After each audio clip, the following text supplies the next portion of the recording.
What's up, guys? This is Jimmy with Hifly Fitness. Today I want to talk to you about something that I value very significantly in my training and my programming, and it's something that helps me to keep myself motivated when I start to feel down on myself. What I want to talk to you about today is the importance of tracking your lifting regimen and tracking your progress from day to day, week to week, session to session.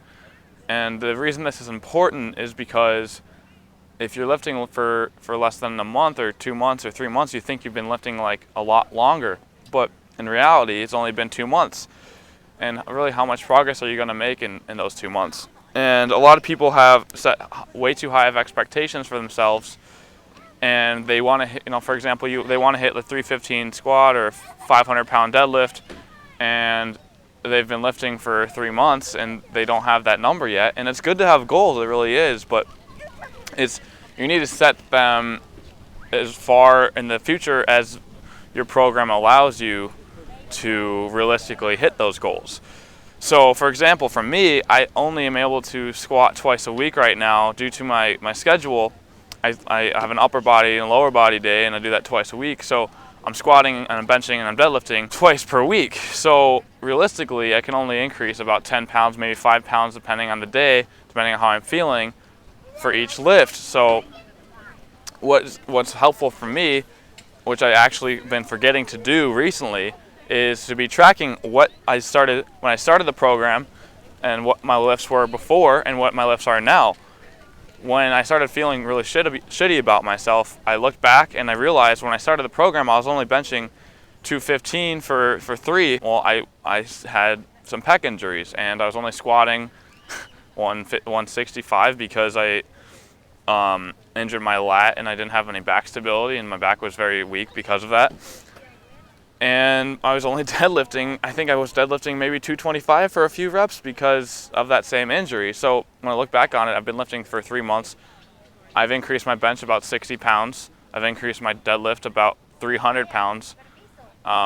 Because once I got fully recovered, I was able to make significant strength gains. But I was on the program for about a month until I was fully recovered from that. So it was very humbling and actually very rewarding to see my progress over that time of where I was injured to I recovered to making progress from that after that full recovery.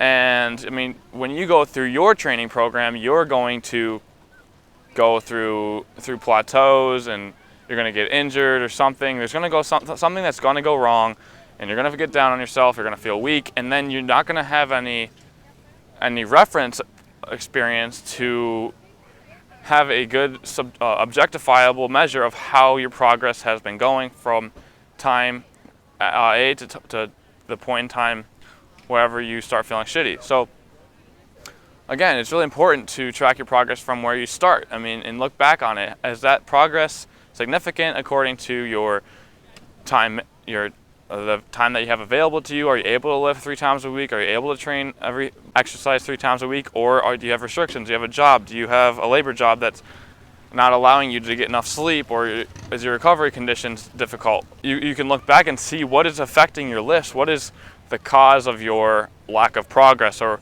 are you actually progressing very well for your constraint?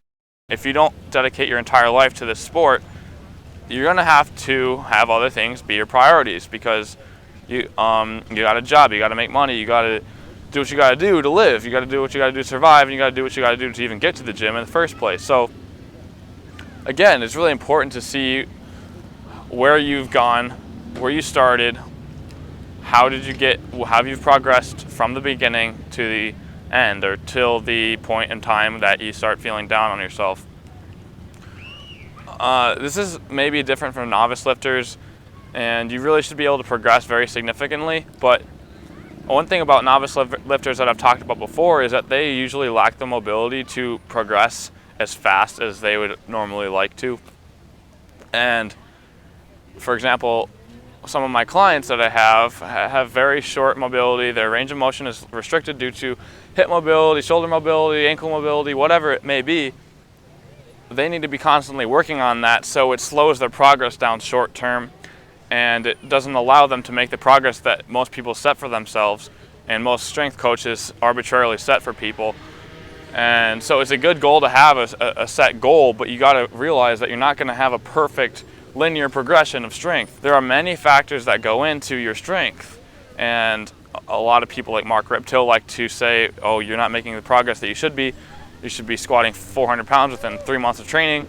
If you're not, then you shouldn't even lift. Like, there's all these things that are going wrong. Well, he doesn't understand that there's so many different things that go into lifting, so many different things that go into their training, and so many things that are affecting their progress that may not be accounted for. Understand that you're not going to have 100% consistent progress linearly to get to your goals, where you're not going to have any plateaus or any setbacks. So you need to account for those. You need to look at what has happened through the course of time that has affected your training, and you need to adjust accordingly.